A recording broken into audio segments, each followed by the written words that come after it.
Hey guys, thanks for tapping in on this video. I want to remind you that we are crowdfunded and dream-driven around here. If you would like to support the show, head on over to patreon.com/pigeons420. With your support, we can interview some of the biggest minds in our space right here. Thank you so much to our members. Thank you so much to our patrons for supporting the show. And thank you for watching today's conversation.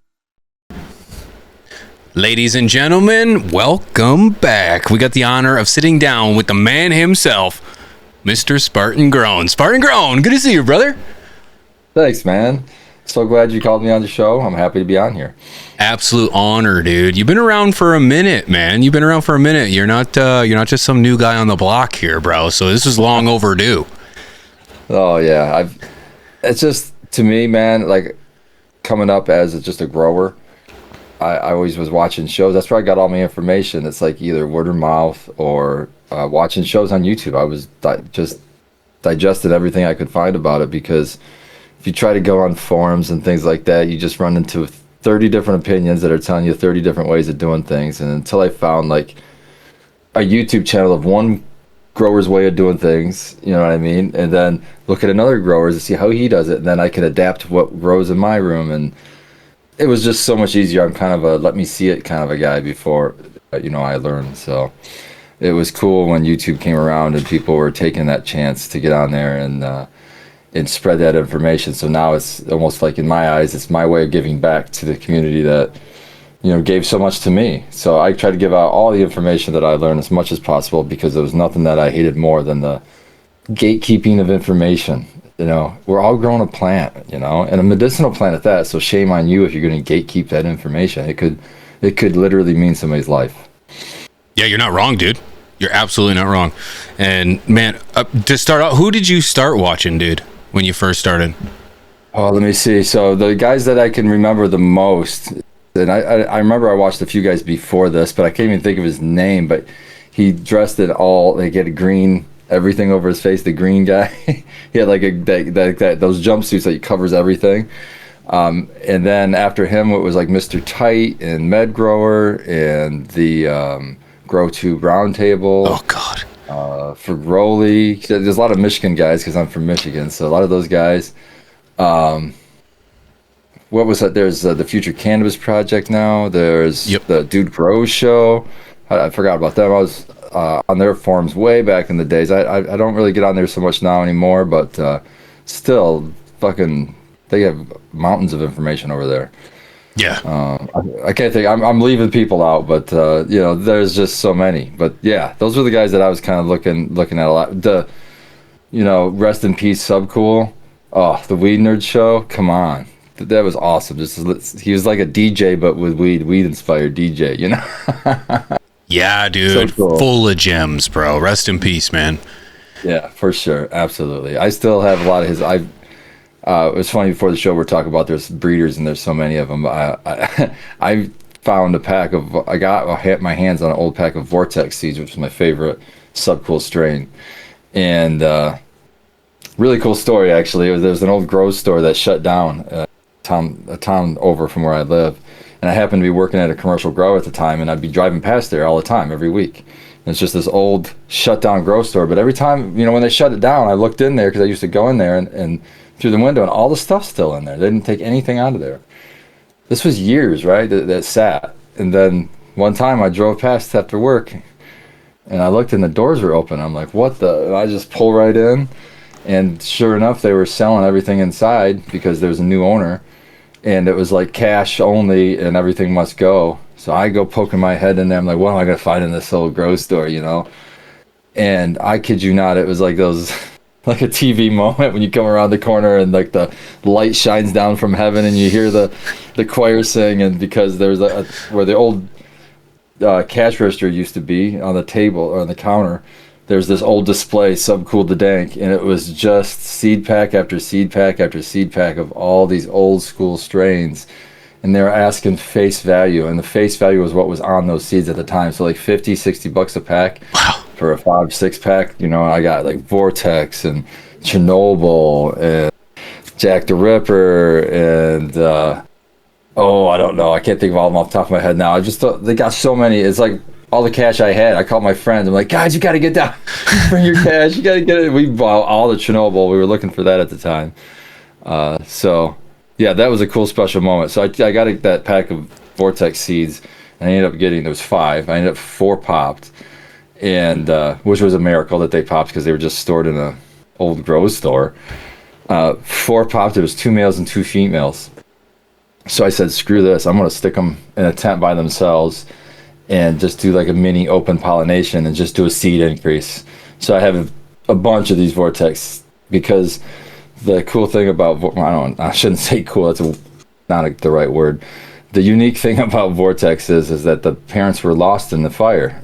Right. Sub lost those breeding parents. So any of the Vortex that are created after that is not the same Vortex. Well, these seeds are basically, I just made F2s with the original Vortex. And I just call it my Project V, and I've been handing those out for the last 2-3 years to just anybody who's interested. And just because that's my favorite subcool strain, and that's like my homage to Subby, you know? Love I'm that. just putting his genetics out there and letting people, you know, people want to work with him, so be it. Let's just get these, you know, this is my favorite strain from him, and I want it to be out there for the world to enjoy. And so it's even that in Michigan, there's a place, it's a vertically integrated micro grow, and it's called Winewood Organics out in Ann Arbor, and they have the Project V out there. I don't know if they're still growing it or not, but it was still pretty cool to see that a strain that I had a part of breeding, we'll put big quotes about that, Sub did all the breeding, but F2ing, but to see that in where you can walk into a legal shop and buy it was really, really cool moment for me. Epic, dude. That's the homage right there, man. That's what the story's all about. That is what Subcool would have been the most tickled about, dude. Honestly, I can't put words in his mouth, man, but he's all about the culture and the community, and that he'd be smiling hearing that, dude. That's epic. Yeah. His story lives on in his genetics forever, bro, because people like yourself, you're just carrying it on, and that's epic, bro. I love that. Well, I think there's a lot to be said about the breeders back in the day that didn't have the test results, honestly, to steer their choices. They had to go by what smoked the best, what tastes the best, what, all of the things that they're looking, mostly Subby, he's looking for taste. He wants the best taste, and he had that lung disease, so he had to make something that concentrated well, because he was going to concentrate. He's not going to smoke the flower anyway. And I'm kind of moving that way myself. I still love the flower as a grower. I always want to, sample the flower that I grow, but now that I've had the ability to harvest my flower fresh and get it concentrated and be able to enjoy the concentrate, I'm really liking that a lot. I guess the best way I can say it is as a grower, you get to smell this plant the whole way through. You get to experience her through her whole life cycle, and at the end when you're getting ready to harvest, you're just I won't say everybody, me. I'm just so excited, at the smell of it. It's like, oh God, I can't wait to try this. And no matter, I'm not saying I'm some kind of pro, but I know what I'm doing. I'm not an imbecile by any means. And no amount of curing and drying and whatever amount you want to worry about it is going to get you what you smelled right when you harvested it. You can get close, but you're never going to get that same thing. And I will say, though, if you fresh harvest and you freeze it, and then you get that processed into bubble hash, get that pressed into rosin, you have live rosin. That's some of the closest tasting stuff, or live resin, BHO also. If you have a BHO artist like Fragoli, shout out to Fragoli out here in Michigan, who essentially gives you solventless back anyway, because his test results say 0 solvent. So that's all I need for solventless. It's the closest I've ever tasted to what I smelled on that plant when I harvested it. It's like, that's why I'm so in love with the concentrates now. You're not alone too. I was hearing statistically, and I'm sure this is this, but it's like majority of people, consumers getting from a dispo, are buying concentrate. Maybe it's not live rosin or resin. It's probably fucking distillate because the average guy just doesn't know, right? So, but like the world is choosing concentrate. I'm with you though, bro. There will forever be a spot for flower for me. Oh man, you can't go wrong, right? Yeah, and there's another thing with that too, and it's, I don't know, I'm sure there's science behind it. I don't know the science, but if you and all you dabbers and concentrate smokers out there that turn your nose up at flower, I challenge you to smoke some fucking flower if you haven't for a while. You may be surprised how hard it hits you. You really will, because even if you're a dabber, you can follow that dab up with a bowl, and you're going to be so much more wrecked usually than if you just did that. You maybe followed up with a second dab. Yeah. There really is something to the flower that still cannot be replaced by a dab. Dabs are its own thing, for sure, but it's the whole full-bodied high. I don't know how else to explain it. It's that entourage. Yeah, bro. Yeah. I'm totally with you, man. I'm totally with you. It's like I can take a bong rip, man, and it'll punch me in the face, dude. And it's like, but yet I could smoke like a half a gram dab, and I could still get an equivalent punch in the face. You know what I mean? So, it's unrivaled, a good flower hit, dude, in my opinion. Of course, there's those dab heads that just love their dabs. And hey, man, as long as you're token and you're enjoying it, dude, hats off, brother. That's all that matters to me. Yep. I agree. It's like everybody can choose their own way to medicate. There's not a million. There's a lot of different ways you can do it, for sure. You ask, what's easy for you? That's stoner ingenuity, brother. There's probably a million ways to smoke. There's probably a million ways. Dude, for anyone who's listening, brother, who is Spartan Grown? Okay, that's a cool question. That's hard to answer. Honestly, I got into the cannabis scene early, kind of, and in around 2010 in Michigan. They came legal for caregiver growing in Michigan in 2008, and recreation wasn't legal yet. So I started as a medical caregiver grower, where I was growing cannabis not only for myself and my family, but for other people who couldn't grow for themselves that had a medical need. So that's what really got me started on my journey. What really kind of hooked me in to the whole thing was my uncle was diagnosed with pancreatic cancer, stage 4 pancreatic cancer. And in fact, it was so bad that the doctor, after treating for a while, the doctor said, there's nothing more we could do. We're going to send you home, and you have about a month to live. And that's when my uncle decided to make a post on Facebook, say, hey, if you want to come see me, you should come see me. They just said this. And I didn't even know he was, had cancer at the time. So I remember replying to that post and saying, the doctor doesn't know when your end day is. I've got the cure right here, and I'm bringing it over. And I started bringing him cannabis oil, or RSO. And long story short, after a year, they said he'd only last a month. After a year, he was diagnosed cancer-free. And so the cannabis oil 100% works. I saw it in my own eyes, and that started me on my whole journey with cannabis. I saw that. And so I was so I got into the caregiver system, and I started growing for other people who were sick and couldn't, grow for themselves. And when the recreational market was voted in 2015 and the commercial market was opening up, one of the rules to even work at a commercial grow or a commercial facility, you had to give up your rights as a caregiver. They were worried about diversion of caregivers taking money out of commercial or vice versa. So I made that hard decision and gave up my caregiver grow, and so because it was like my dream, right, to go to a commercial grow.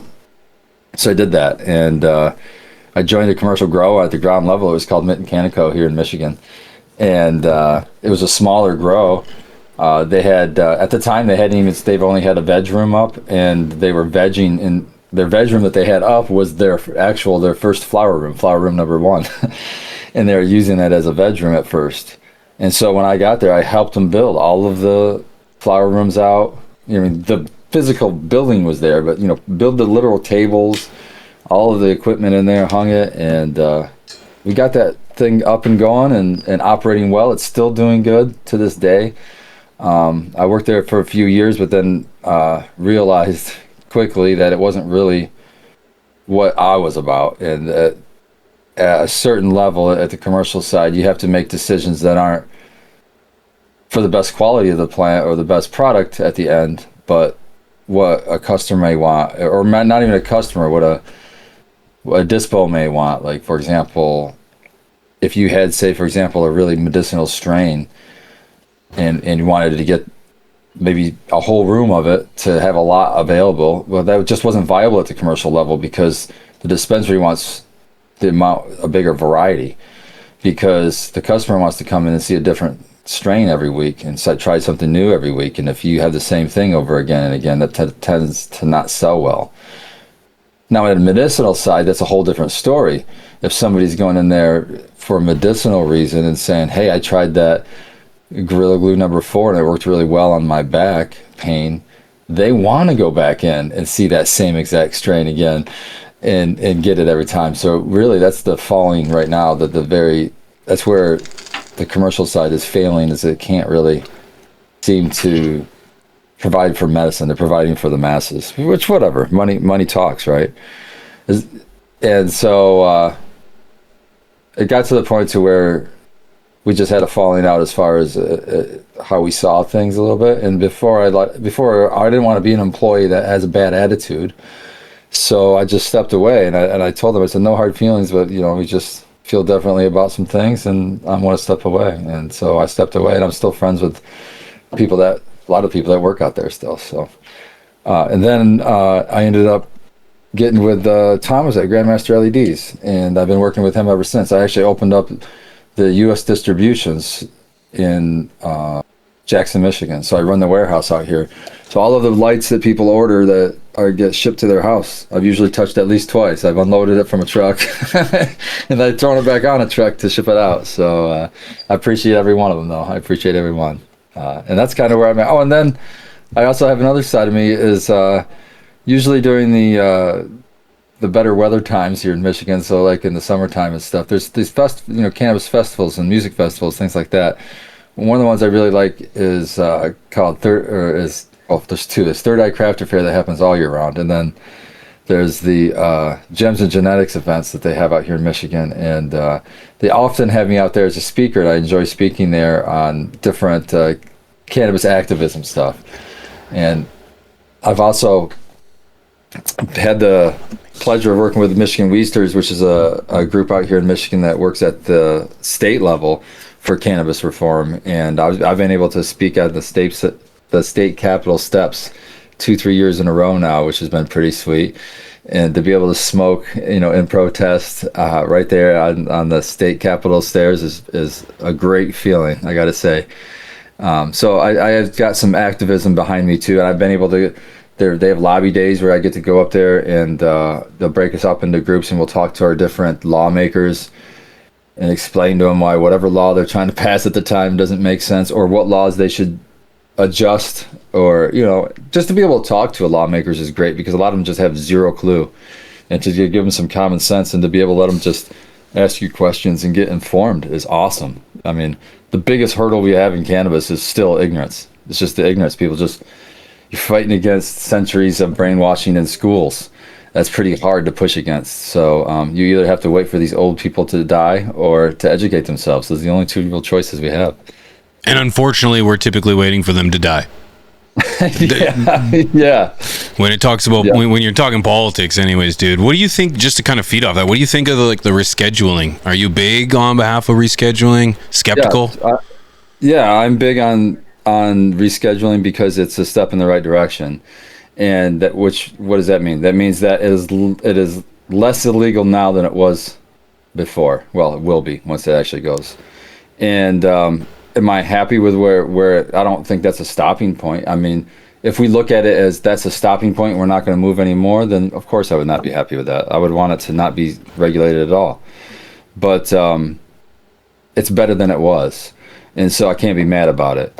And there's a lot of little things that people don't consider that are actually huge steps. For example, when they were speaking about having Medicare be able to cover $500, even if it's only $500 a year, no cost to the consumer for CBD products. That's freaking huge, man, for a CBD. Can you imagine the people that are CBD farmers? They were probably like, what? Medicaid's going to pay $500 for seniors? That might just save their business. That might just build a business. You know, it could be gigantic for the hemp field. So, and all that's going to mean is more dollars for the hemp lobby, which is going to be, hopefully, the hemp lobby's kind of on our side and pushes for legislation that is, you know, good for us. And what I mean by us is I mean home growers. And I think that's the thing that's the cross I will die on. That is the cross I will die on, is home grow. Home grow rights, no matter what, don't give them up. And always fight for them if you don't have them. Couldn't agree more, dude. Couldn't agree more. Another cool thing is Schedule 1 to Schedule 3 is like something as simple as CDL licenses. You're tested all the time for Schedule 1 substances. You're not tested for Schedule 3 substances. Wow, that's freaking huge. All of the people that have driving jobs can now consider cannabis for medicine. Wow, I think that's amazing. We might have, I foresee, you know, people are going to say doom and gloom, we're going to get traffic accidents, but look at all of the states that legalized and we didn't have that. It's going to be the same. It's going to be opposite of that. People are going to be on less debilitating opiates and not falling asleep at the wheel because they'll have another way to medicate. You know what I mean? So I'm excited about that. You're absolutely right, man. Honestly, I didn't know about the CDL, dude, the commercial driver's license. I didn't know that they don't test for Schedule 3, that it was only Schedule 1. Of course, it makes sense. Schedule 3 is now considered medication, right? So what would they be testing for? Yeah, I didn't know that, dude. That's insightful, man. And that's another notch in the belt for the system. Two things I wanted to mention. The first thing was the step in the right direction. Yes. Oh, you had said something. I totally forgot about that. I'll get back to it. But what about when you say like, are you at all worried that home growers might be replaced by like the pharmaceutical aspect of it? No, that's a great question. But another thing that I do is I do shows on YouTube. I do 2 or 3 a week. One of them that is my longest one that I've been doing for like 5 years or more is the Cheap Home Grow show, and it's the Cheap Home Grow podcast on the Growing with My Fellow Growers. I don't know, it's one of the two, but one's the name of the YouTube channel, the other one's the name of the show. But one of the things that we do on there often is we look at white papers about cannabis. And one of our favorite things to do is to go in and look at their methods and look at their plants and look how they grow. And so far, I have seen zero evidence of any worry of a pharmaceutical person to be able to grow a cannabis plant well, in my opinion. I haven't seen it yet. Okay, that's fair, dude. That's fair. That's kind of where my argument is. It's in the same boat in regards to, yeah, I do believe this does set pharmacy up the best, right? It does nothing for home grows. It does nothing to kind of support the little guy because it's making it medical, and who's dominated the medical side of things? It's been pharmacy, man, big pharma. So they're set up the best. But I agree with you in regards to just because they're set up the best doesn't mean they're growing the best product. Homegrown, just about everything is better and healthier, and it may compete in cost. You may not be a ton of cost savings per se, although at this moment there is. The reality is that it's healthier, it's cleaner, it's fresher, and you know exactly where it came from. So I honestly believe home growing is going nowhere. And if anything, has been legitimized now because people don't want that pharmaceutical medicine, that's standardized, just sterile nonsense, right? So it's like, I think now more people are going to want to grow at home because of this. I agree. And I would also use the same argument that, because, man, that's my biggest pet peeve, I guess, in the whole cannabis industry is how we're so easily divided.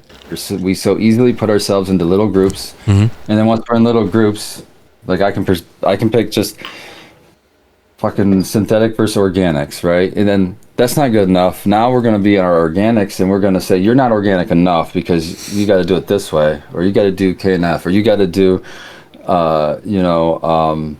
no-till, or you got to do, and it's like, stop dividing ourselves and let's work together on things, and we'll get so much further. And like my argument with like home grow, caregiver versus commercial. That isn't a versus. We're not even in the same fucking lane, folks. We're both just weed growers, and commercial is for people who don't care about quality, obviously, and home grow is for people who do care about quality. And I'm not saying there's zero quality in the commercial market. There's quality there, but it's just really expensive, and it's much cheaper to do it at home. The model is just broken to begin with at commercial, because just when you consider the speed at which you can get the product to you, your commercial stuff, some of the newest stuff is months old before you get it. And I don't care. This is an argument I've had with many growers. People want to tell me the cure. Oh, this has got a 6-month cure. So this is, man, I want to think that it's going to be worse if you tell me it's got a 6-month cure on it than if you tell me it's got a 3-month cure on it. I like my cannabis fresh. I like it within the first month. Like after it's, so like if it's cut, if you consider the cut day 1, like I cut the plant, that's day 1. Day 60, if I still have that stuff around, I'm going to put it to concentrate, and then I'm going to fucking, get something fresh. The next plant coming down. Yeah, fresh. Because I very rarely has it ever been the case. And there's been some rare cases, but very rarely has it gotten better with time. Very rarely have I seen that. That longer, I'm on the same page again. When you start to exceed that 2-3 months, I really feel like you're compromising the volatility of those cannabinoids, those terpenes, because does that long-term storage exist? Sure, but what the hell are you storing it for, man? Like an apocalypse, bro? Because like, dude, I've grown, I'm sure you're the same boat. It's like I've had dozens of plants, but dude, I can't even make a dozen harvests last more than a few months, dude. So, and even then I'm taking a little of this, taking a little of that, taking a little of this. So it's like, yeah, I'm on the same boat, dude. But you know what, just to your point, I can't remember what that original point was that I was thinking about, but to your other point here, or to your recent point in regards to commercial, because there's a place for commercial. There's simply people that can't grow, right? And I'm not saying because of law. I'm thinking more so because of maybe disabilities or location. You're in a small confined area, although that's running out of an excuse too. But there's reasons why people can't grow, and I'm sure they're passionate about the plant, and I would hope that they could still find, that good connect, right? And you hope it would be that commercial connect, but I bet you it would be closer to a craft, something a little smaller scale, where they just put a little more emphasis into the quality aspect of their grow than something commercial. Yeah, I agree. But that's the thing, is like, I love commercial being an option, because that's just given another clean option for people, to where maybe they didn't even have a clean option before. Maybe they just had to get whatever scraps they could find in their general area. But now, hey, I know for a fact, if I drive a half hour or I drive an hour, I can go to this shop that's just brick and mortar, that's safe. I can walk in there safely and get some cannabis. That's a win, man. That's a win, and because it wasn't that long ago where that was a daydream at best. So now when you figure in pharmacy, I feel the same way. Okay, so that's filling another void. That's, maybe the pharmaceutical stuff is the only stuff that will be prescribed. As long as you're not edging out everyone else, as long as you're saying this is another option and we're not taking options away, I'm cool with it. If you give me more options, cool with that. Whatever, and then we can make up our own minds on what we want for our medicine. But when you start taking options away, that's when I have a problem. And that's what a lot of these groups try to do, is like, this is the only way. We should only caregiver is the only way to go. Well, then what about caregivers cannot supply the whole world? So what, those other people are supposed to be out of cannabis? No, that's what the big commercial grows are for, to grow it in mass so that everybody could have something instead of nothing. So people are a little short-sighted, and they want to etch out somebody because they consider their competition, but they're not competition. They're two different lanes, man. So yeah, stay in your lane, and don't try to tear down the next guy who's not even in your lane. Nah, we're on the same team, dude. We're on the same team. You're absolutely right. Plant, man. That's what are we it. doing? Why do we have the hemp lobby lobbying against the cannabis lobby and vice versa? Why? It's the same plant. That's it. I totally agree. And dude, it's crazy. I was just reading the news the other day of like there's this Brews or Buse or whatever, some THC infused drink that's been lobbying against the legalization, and it's just like, what are you doing? What are you doing? You're like, we're biting the hands that's feeding us here. Let's focus on the real issue here, man. No, I couldn't agree more, man. And divided we stand, and united no, the other way around, right? And that's that's the reality of it, dude. And could you imagine the powers that be having to deal with a mass of intelligent stoners just questioning everything, dude? I don't have to imagine it, dude. It's called the Hash Bash in fucking Michigan, and people come down every fucking year, and we fucking flood the University of Michigan, even when they say we can't do it. Guess what? We fucking show up anyway. And what do? They don't do shit. They don't do nothing. I love that, dude. I love that. Yeah, Rob's talked quite a bit about. You've met Rob I know you guys met in Vegas. Yeah. I'm sure you guys. Yeah, he talks about Hash Bash all the time, man, and it sounds like a great spot to be on. So I'm glad to hear that you say that too, man. That's still community focused. Absolutely. That thing's been going. The whole Hash Bash protest has been going on longer than I've been alive, man. It's insane, and I'm proud to be anywhere near part of that situation. You know what I mean? It is cool to be. I've only attended probably maybe 4 or 5 of them, but I try not to miss them every year. They're pretty early in the year, and it can be cold and miserable sometimes, but they're always worth it. It's always cool. Yeah, it's and bigger there's events than us. that pop up around it too. That are pretty cool as well. Often it's the event is like that's if the event itself is like half. You know what I mean? In regards to like what goes on around it, MJ BizCon is totally that, where it's like it's not even the event itself; it's the after parties, the people you're running into. That's like, yes, please.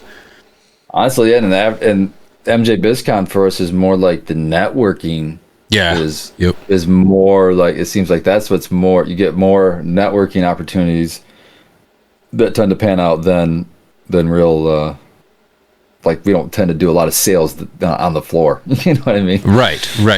Yeah. I can't imagine. Okay, that begs me to ask: do you actually give the light to them right there, or do you ship it out? So if anybody were interested in buying lights from us, we would just have them order it on our website and have it shipped directly to them. Okay. I was like, who's bringing a light home? Yeah, if there's just 1 or 2. But if we're at a convention and we have lights and it's the last day and it's a couple hours for the end of the show, we're usually looking to get rid of them. And yeah, people of course. Just got offering to buy them, and that's usually some good ass deals go. I've seen some lights go for some crazy. MJ BizCon, there's a couple guys that got some sweet freaking deals. I'll tell you about that. Dude, who's bringing that shit home, bro? That's a pain in the ass. You gotta pack it, take it, ship it, unpack it, find a spot for it. Just take it, please. Take it. We'll pay you. Yeah. No, that's good. That's good, dude. I like that.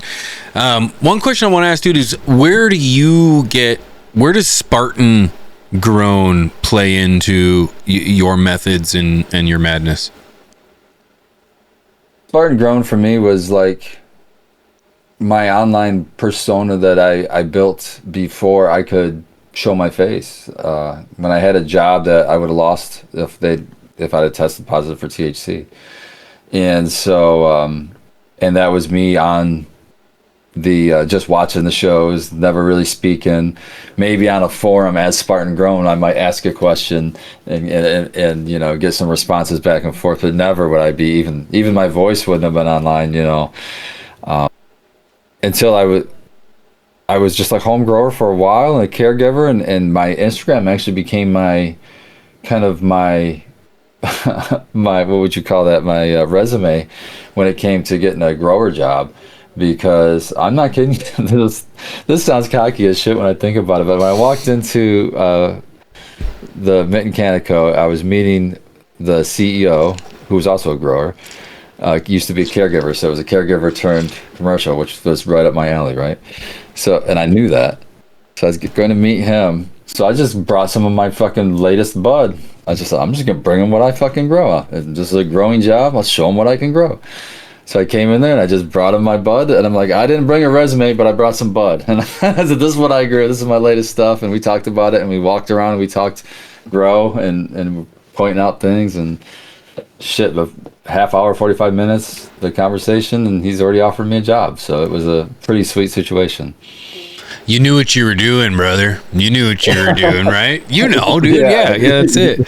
That's wicked, dude. Good for you, man. And cocky, sure, or whatever would you say? Whatever, but confident, dude. Yeah, confident, dude. I think that's important, bro.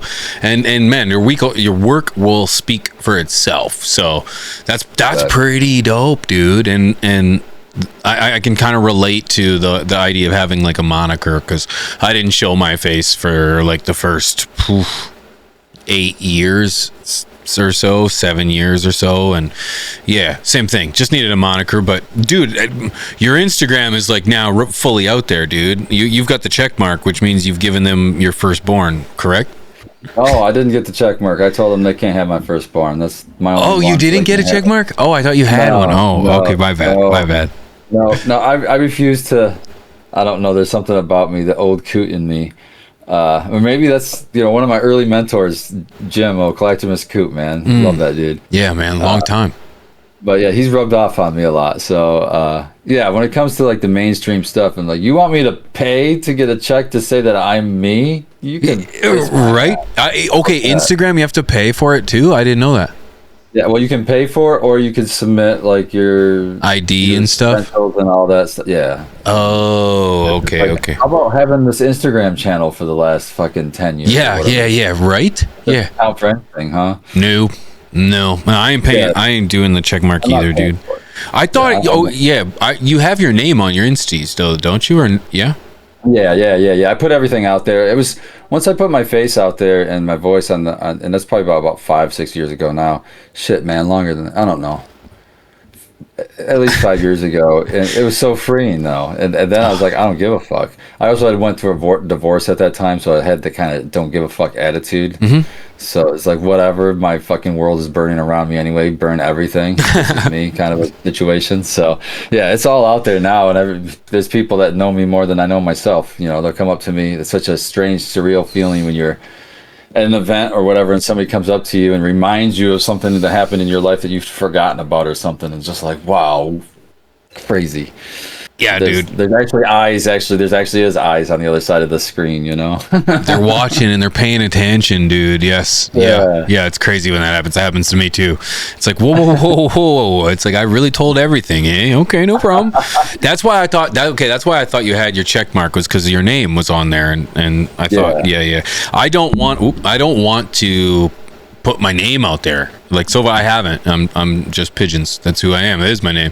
And so it's like, I'm not ready to like jump down the rabbit hole of, and let's face it, if anyone wants to find the information, it's not, they'll find it. You know what I mean? It's like, I'm not gonna pay. That'd be like, I think it's almost as bad as paying to hide your information is crazier, because it's like, are you really hiding anything? How on earth do you hide anything these days? That's crazy. Well, that too. I made a LLC, my own company, which is Spartan Grown LLC, and that's registered to my real name. So I mean, it would be real easy. It's public information for someone to make that connection. I mean, they could do an AI search and probably do it for them. You're right. Yeah, you're probably right. I'm not really worried about it, but yeah, that's another cool thing. Is like, technically, I don't work for Grandmaster LEDs.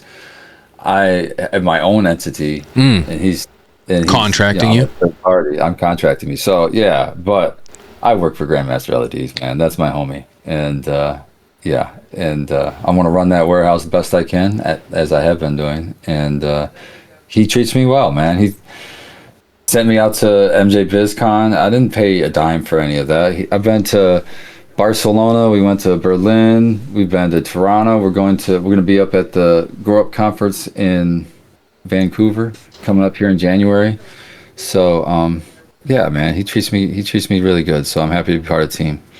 I love that, dude, and that kind of perfect segue into that, man. I was going to ask you about life with GML, man. I'm a huge fan of Thomas. I'm a huge fan of GML. I love what he's doing. I love his just don't give a fuck attitude, like that. You really need that, to be honest, and some come by it honestly than others, and he comes by it honestly, and I mean that with all due respect. Let me be very honest, very clear. But yeah, what's it like being? Obviously, you just let into it's pretty fucking awesome. You go into these wicked places, but what's it like to be a part of the GML team, man? It's a lot of work, man. It's really cool. We're a small team, but because it's a well-knit team that and we work closely together, we make it work, and that's how we're just destroying our competition, honestly, is because they have huge facilities and giant teams of people, and I don't want to talk shit on other people, but I mean, you go into MJ BizCon, you see these giant flashy booths, and you know what you paid for your booth, and you're looking at those, and you're like, wow, how do you get your money returned from that? You don't. Yeah. You just don't. So I think that's why we're successful, is because we're not big and we're not flashy. And the biggest reason why we're successful, I think, in this field specifically, is that Thomas is a grower. I'm a grower. All the people that are working in there are growers, and our feedback is instant. You know, if there's a new product, and you know, we get to test that usually, and and I'm not afraid to tell. And I think that's why Thomas respects me as a person, is like, I'm not afraid to Thomas to tell him, hey, like, this manual that you wrote or not that you wrote, but your family member wrote for this controller is garbage. I don't understand a thing about the controller after reading it, you know. But we work good because we're good together, because when I fuck up, he'll be like, Russ, you fucked up. You know, and I appreciate that, because I don't want beating around the bush. I want direct, and so we're good like that. And the thing I admire most about Thomas is that he's like a pit bull. Either if he gets an idea, or if someone wronged him, or whatever it is, if he gets something in his head that he's going to do something, it's going to fucking happen. It might take him a long time. It might take him, 10 minutes, but he's going to fucking stay focused on that until it happens. And that's fucking awesome. It's been cool to watch him, I mean, just the testament of watching him, the whole company of the birth of Grandmaster LEDs was because he was selling lights for another company that really pulled to put it really mildly, pulled the fucking rug out from underneath him. And instead of being bitter and, I don't know, drinking your sorrow away or something, he said, you know what? I'm going to make a company, my own light company, and I'm going to bury your ass. And that's exactly what he's doing. Yeah. Yeah, it's exactly what he did. So, and it's funny, he took some of the ideas that at that other company that told him, no, that will never work. And he went to his own company and did the exact same things they said wouldn't work. And here we are doing spectrum tuning. We're doing bar lights. And, I'm not saying we're the first to have done it by any means, but I think we're the best to do it. And hopefully we stay that way.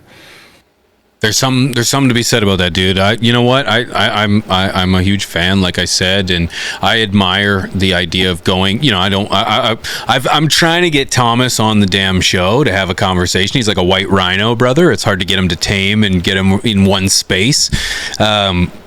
For your eyes to lock on long enough, but dude, yeah, I'm trying to get him on so he could enlighten us, because I know more about the story too through conversations with him and others, and it's not my story to tell, but dude, I admire the fact that you go somewhere where you feel like you're giving it your all, you're participating, just for your words to fall on deaf ears, and to turn around and go do it yourself is admirable. And dude, I love that story, man. I just love to see what's happening, and to hear that it's great for you, man. I think it's fantastic. So I'm glad to hear that, dude. And I agree with you. You guys, GML is at the forefront of innovation and the industry in pushing the limits at what's capable, dude. And I think that's fantastic. So I think it's a long story to be told, Yeah, for sure. And it's not just the lighting, but I think just growing cannabis. And one of the reasons I fucking just love growing cannabis so much is that we are doing things growing cannabis right now that science will be figuring out in a white paper years from now. There'll be the practices that we're finding out that work well when it comes especially to the living soil stuff and the soil biology stuff. That's all really new information when it comes to like soil agronomy from the start. Like Elaine Ingham is super popular in the living soil world for her all of her work, but you don't see the average farmer who's grown acres of fields have any idea who Elaine Ingham is. So as cannabis farmers, I really see us as like pushing science. We're pushing science because for one, it's a high value crop, so people can invest more money to try different things, to try to see what's going to give it either a bigger yield or a change in cannabinoids or whatever the thing you're trying to do. And now that this reclassification is happening, this should hopefully push more research. And I'm just excited to see all this research come out and start proving some of the things that we do, that we already know as cannabis growers is a thing, but they come out and read these in the papers would be like titled, "Oh, new discovery," and it's like we've known that shit. We've been doing this forever, So one of the coolest examples that I can think of recently of that is back in the day, HPS growers, we'd be throwing the HPS up in flower, and then last week or two we called it a finishing bulb, but we'd put a metal halide in, and all that is spectrum tuning is what we're doing now. You know what I mean? We're taking the reds and the blues and we're just flopping out those spectrums. And so it's funny to see with the LED technology getting with spectrum tunings, we can emulate that. And now in studies it's showing that those actually do give us the positive effects that we always knew it did. So to me, I just think that's cool. It's like we're literally on the cutting edge. We've been doing this shit, and the cutting edge of science is setting out papers now saying, oh yeah, that stuff you've been doing forever? It's the new thing. Dude, you're absolutely right when we're pushing science. I'm a strong believer that cannabis growing, cannabis anatomy, our understanding of the plant is so juvenile, dude. We have got a long way to go. Like, yeah, we know a lot. Let's not take away from that.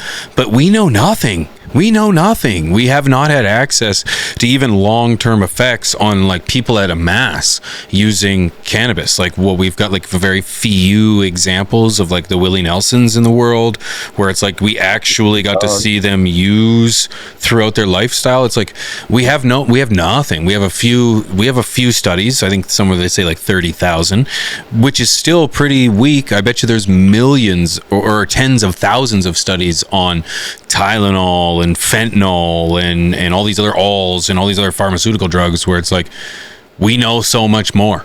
And now here we are where it's like we're going to get to a point where we're proving these things that we've known over time only because it's anecdotal, but science is going to catch up, man. Science is going to catch up to a point where it's going to get to where we're at, or not where we're at, but it's going to catch up with legalization where we can finally see the long-term effects, dude. So yes. And Juvenile. It's going to be exciting to see those because maybe it'll inform us as growers to maybe there's something we can do to change. Here's another cool example. When I was at MJ BizCon, I had a guy approach me from Europe. I can't remember what European country now, but they had like a data collection or a research firm, and he was really interested in our UVC lights, the predator lights, and he says, have you done any tests on cannabinoids, on any differences in the cannabinoids after using the UVC lights? And I said, no, actually we haven't done any. I said, I don't think there's a huge difference, but I haven't seen any tests, and I haven't done any tests, to be clear. And he said, I'm not talking about the levels of cannabinoids, I'm talking about which cannabinoids. I said, what do you mean by that? He goes, whether it will change cannabinoids. I said, I'm still confused. What are you saying? Are you saying that the UVC is going to change the cannabinoids on a living plant? And he kind of had a twinkle in his eyes, and he wouldn't give me all the information, but he said they put myrcene. So myrcene is like one of the most abundant terpenes that you can find. It's in most of the cultivars. They put myrcene in his reactor, which was a cylinder with UVC light. He wouldn't tell me how much UVC light. And when they tested the myrcene after they pulled it out of that reactor, a portion, of course, wouldn't tell me the numbers, had turned into hashishene, which is the only place I've ever heard of hashishene being found is in hash. cured hash, the temple balls. So that kind of makes sense in my head, because that would imply, because UVC degrades things usually, that UVC accelerated like a degradation process and changed one terpene into that myrcene must turn into hashishene, and that's what's going on in these hash balls. But I thought that was extremely interesting. It's like, what kind of possibility does that mean? That, like, now can we blast stuff with UVC after harvest? Because if you blast a living plant with UVC, you're going to hurt it if you blast it for extended periods of time.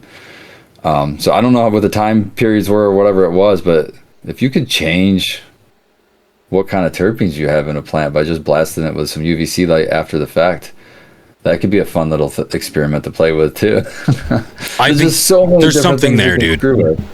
Yeah, I think there's something there, man. I think there's something there. You got to think, like, what function with purpose. Like, there's I wish I could think of the scientists that came up with this, but it's like, there isn't anything in nature that doesn't have a function, that doesn't have a purpose. And terpenes are what terpenes and cannabinoids, I would assume terpenes are a defensive mechanism and or a reproductive mechanism, right?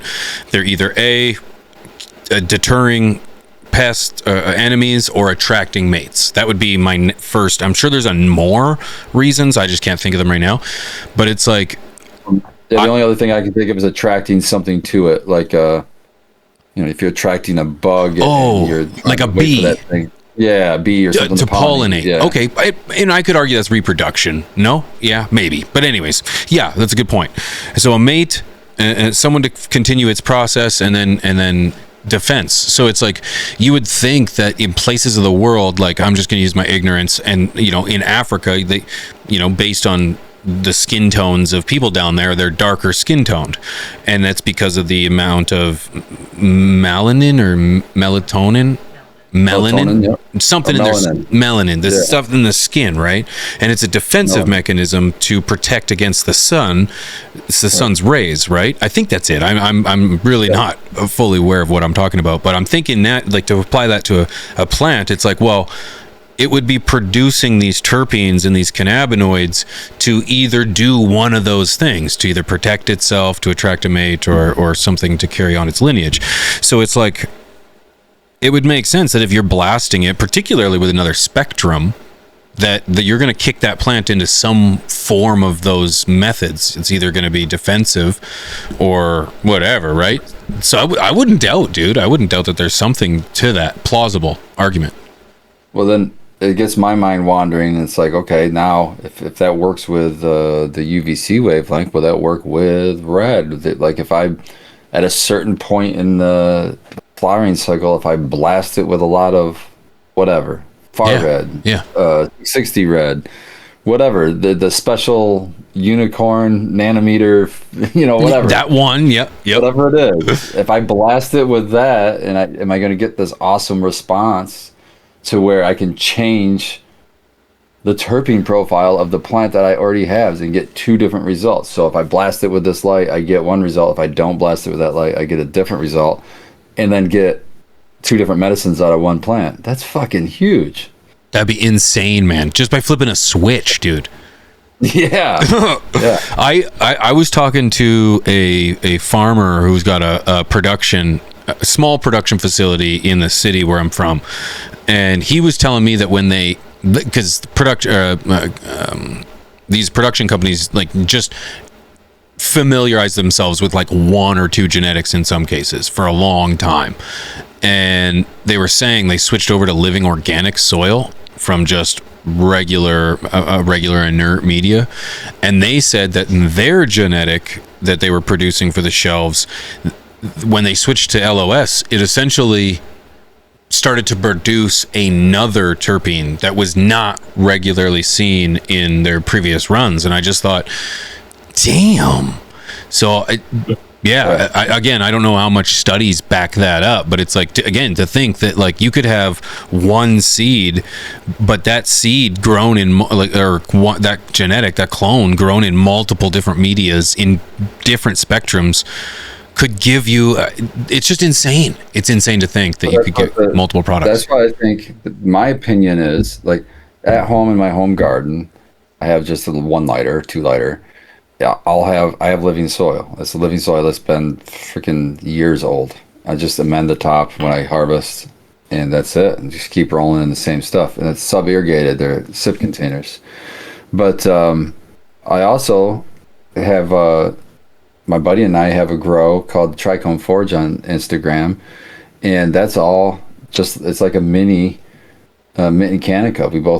We both work there, and it's basically modeled after that, and that's just cocoa and salt and nutrients. But I can take a cut from the Trichome Forge and grow that same cut here, and in a living soil, and I'll get different terpenes a lot of times. That happens often. It doesn't surprise me, and I think that the reason, I think you're going to get a little bit of yield loss when you do that, when you go from go into living soil, but I think it's because of the available nutrients, and then because of the living biology can unlock this smorgasbord of nutrients that you have in there. Whereas if you're feeding the nutrients, you can only give them what you're giving them, and whatever that is, 32 nutrients, whatever we're up to now.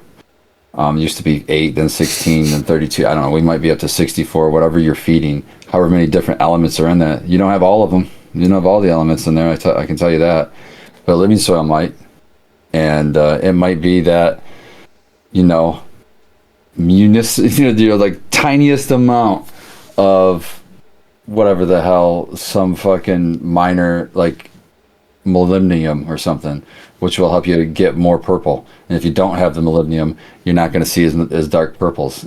Something silly like that. You can't, when you're, well, I guess what they call it, spoon feeding. When you're spoon feeding with a nutrient salt, the plant can only get what you're giving it.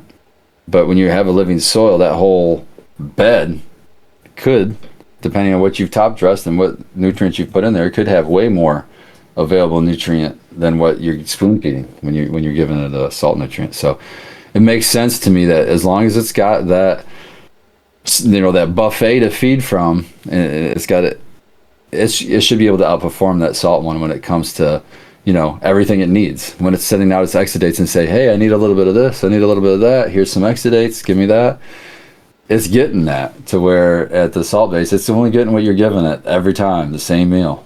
Well, and that if you give it not enough, or if you underfeed it, it's going to produce less cannabinoids and terpenes as well, right?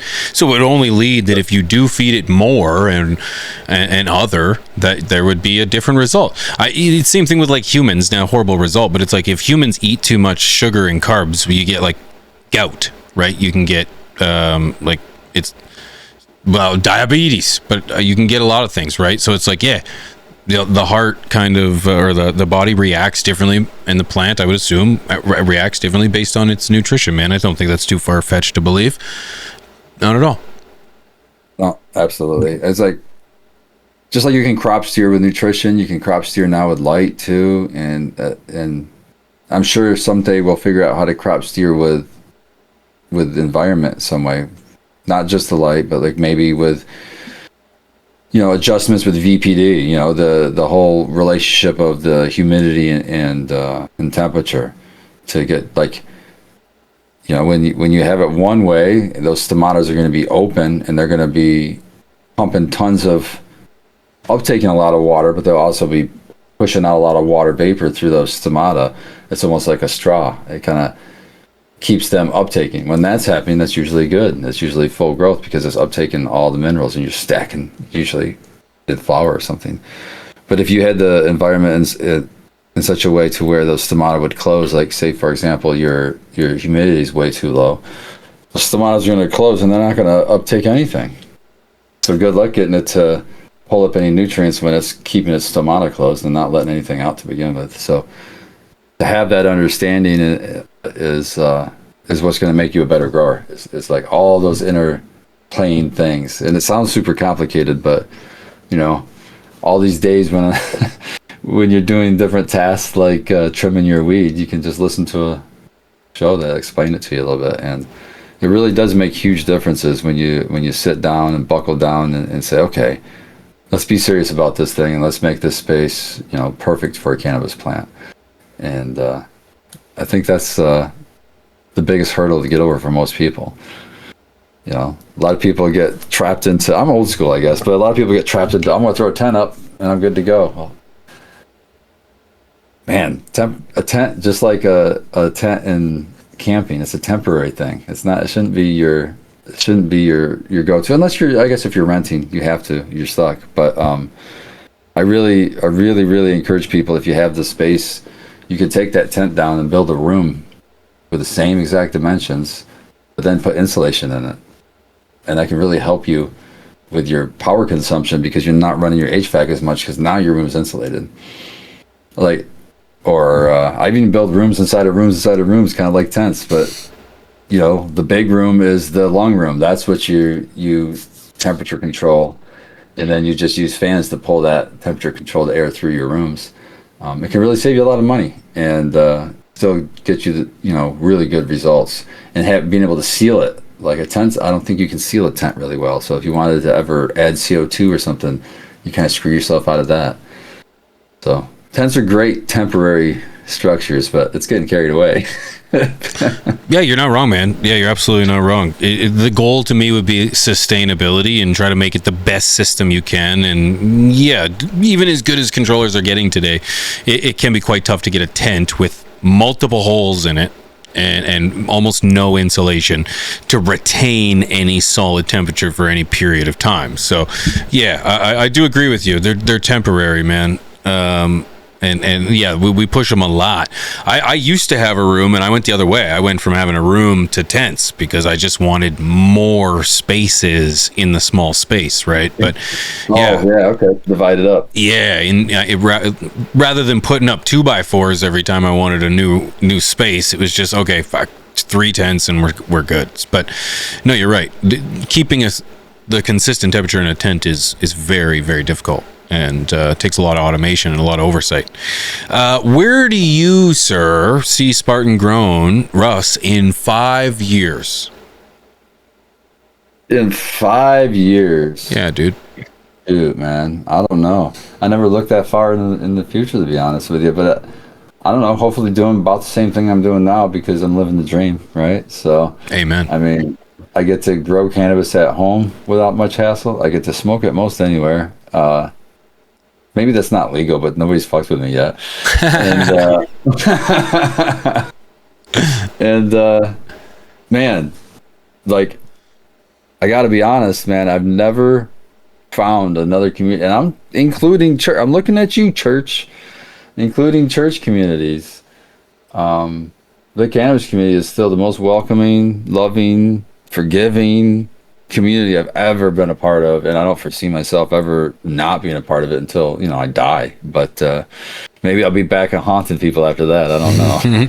But so community is really cool to me. So I love to try to take part in the events and things like that. You know what I mean? Just to go to these events and run into the people that know so much about me and give me a chance to know something about them, or at least the names that you see coming up, show after show after show after show, the same names, and you're like, oh, you're so and so from whatever. And to be able to talk to those people in real life and put a face to the name is so special. It's so cool.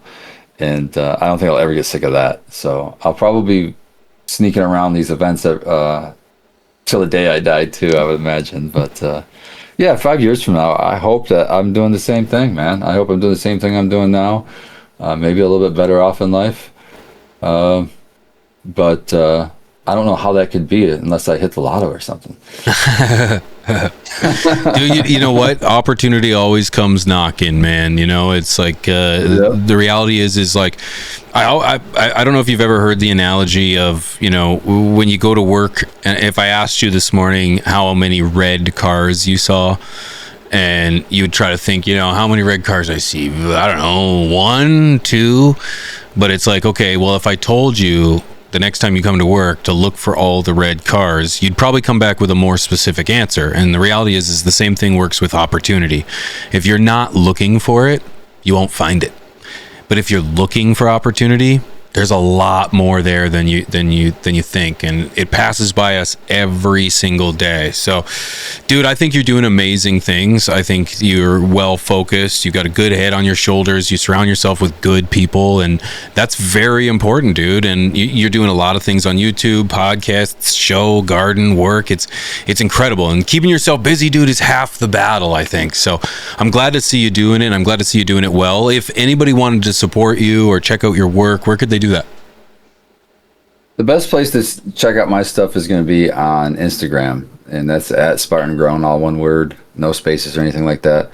I've had a lot of people trying to pretend to be Spartan Grown, but can you blame them, bro? No spaces. Can you blame them, bro? Hey, no, it's like, yeah, that's the sincerest form of flattery, right? You guys want to ball off of my pictures, do your thing, man.